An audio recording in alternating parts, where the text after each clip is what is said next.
That's just what they do. That's politics. They do it on the left. They do it on the right. They gaslight you. They manipulate you. They promote narratives. And the only one who's not doing that is Robert F. Kennedy Jr. You a fan? Yeah, I am a fan. Yeah, he's the only one that makes sense to me. He's the only one that he doesn't attack people. He attacks actions and ideas, but he's much more reasonable and intelligent. I mean, the guy was an environmental attorney and cleaned up the East River. I mean, he's a legitimate guy. So he endorsed Robert F. Kennedy Jr. in this video. What I find very funny about this is that he had a bit of a Kyle Rittenhouse moment. He endorsed RFK Jr. and immediately the Republicans were like, oh, what the fuck? Fuck you. Cat Turd, one of my favorite political commentators in the space, came out and was talking about how Joe Rogan is gay. Like literally, immediately. It's like that. They have one defense. Cat Turd, the left crying about Joe Rogan 24/7 is making him 1,000 times more popular.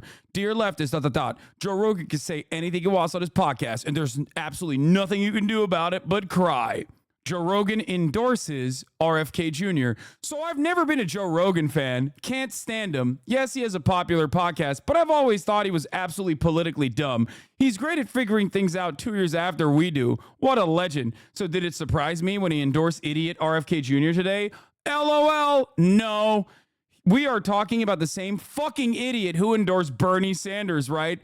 He's the podcast equivalent of a dumb blonde joke. Who has the gayest low IQ dumb male blonde joke political infant podcast in the world? Joe Rogan. Answer A. Answer B. Also Joe Rogan. So Joe Rogan was forced to basically make a fucking statement because they built this audience. It's filled to the brim with dumbass hogs, and they just kind of are audience captured in that regard. Okay? They believe some of the statements that they're making, but maybe not all of it. But because their audience is so massively right-wing, because they've pandered so much to the fucking hogs that they can't even say, like, I kind of like RFK Jr. without everybody calling them gay and trans women. Trump joins his supporters in attacking Joe Rogan for saying he's an RFK Jr. fan. It will be interesting to see how loudly Joe Rogan gets booed at the next time he enters the UFC ring, MAGA 2024. They're eating his ass. So he now turned around and posted a tweet. He said, for the record, this isn't an endorsement. This is me saying that I like RFK Jr. as a person, and I really appreciate the way he discusses things with civility and intelligence. I think we could use more of that in this world. I also think Trump raising his fist and saying fight after getting shot is one of the most American fucking things of all time. I'm not the guy to get political information from. If you want that from a comic, go to Comic Dave Smith. He actually knows what he's talking about. But Joe Rogan wasn't the only person. Okay, so they did this with Joe because much like Democrats, they're now vote shaming, which I personally love. Keep up the good work. You only do this if you want to lose, okay? Apparently, the neo-Nazi Trump invited to dinner alongside Kanye West has revoked their support. White supremacist and far-right political pundit Nick Fuentes shockingly revoked his support from Trump's campaign early Friday, announcing on social media that he and his allies believe that the presidential bid is headed for a catastrophic loss. Okay. Young groypers are posting about how sad they are, but it doesn't end there. Setback for the RFK Jr. campaign. Right-wing YouTuber Tim Pool says he'll vote for him, and RFK thanks him.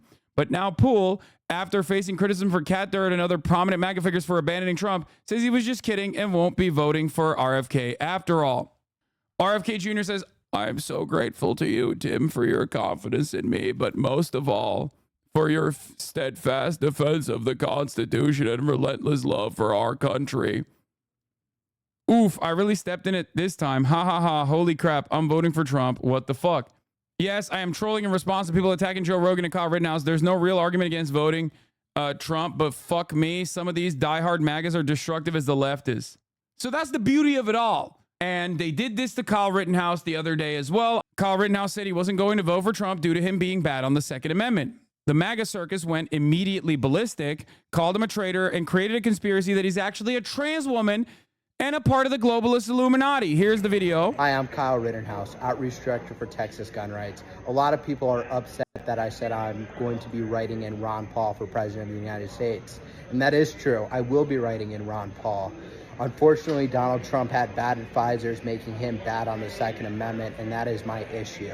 If you cannot be completely uncompromisable on the Second Amendment, I will not vote for you, and I will write somebody else in. We need champions for the Second Amendment, or our rights will be eaten away and eroded each day. I support my decision, and I have no takebacks. So after like 24 hours of every Republican immediately doing this to him, he did take it back. It's all a psyop, says Isaac's Army. He's a she. Q told us symbolism will be their downfall. Q told us infiltration instead of invasion. They literally started saying he was actually a woman and also gay and also a Freemason and also Illuminati and possibly Jewish.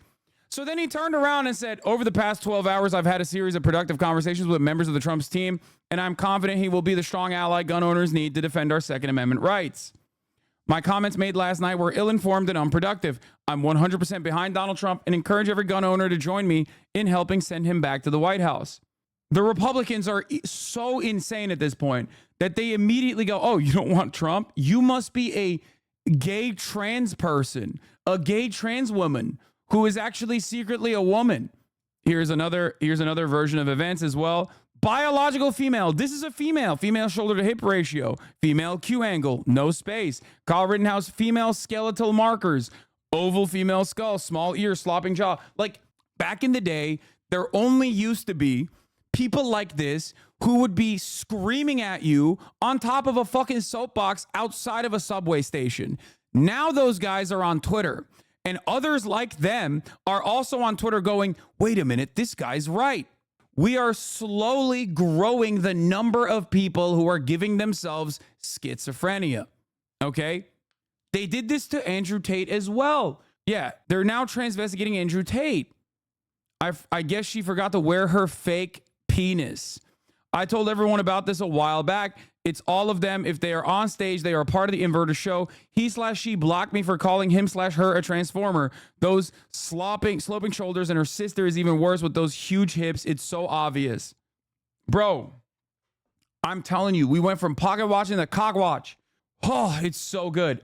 MAGA influencers need to chill out and stop acting like losers. You're not helping anything. In fact, you're actively hurting Trump. Joe Rogan is a celebrity. Suddenly, we're supposed to care about celebrity opinions. The internet is not real life. Sign off and harvest the ballot. I love that they are doing this. It's like, bro, you can't say MAGA influencers chill out and stop acting like losers when you look like this, okay? When you are the quarter pounder. But yeah, they're in a dire fucking situation and they recognize it. And why? Why are they in a dire situation? Because the Democratic Party, for the first time ever in a sequence of W after W, has actually responded to the pressure because it happened to be a perfect planet aligned moment where the donors, the voters, and Nancy Pelosi, most importantly, were all in agreement that Biden needs to get swapped out of the ticket. So they responded to that pressure and they did it. Then they followed along with that additional pressure and made another good move. They made Tim Walz the VP, basically locking them down on progressive policies, making bold, declarative, out and about progressive policies your actual platform. All the while, notice how Republicans have no response to that because they are not used to running against a good fucking strategy. Republicans are not used to running against actual good strategy. They don't know how to do it. They've never done it. They don't know what to do. They're flailing.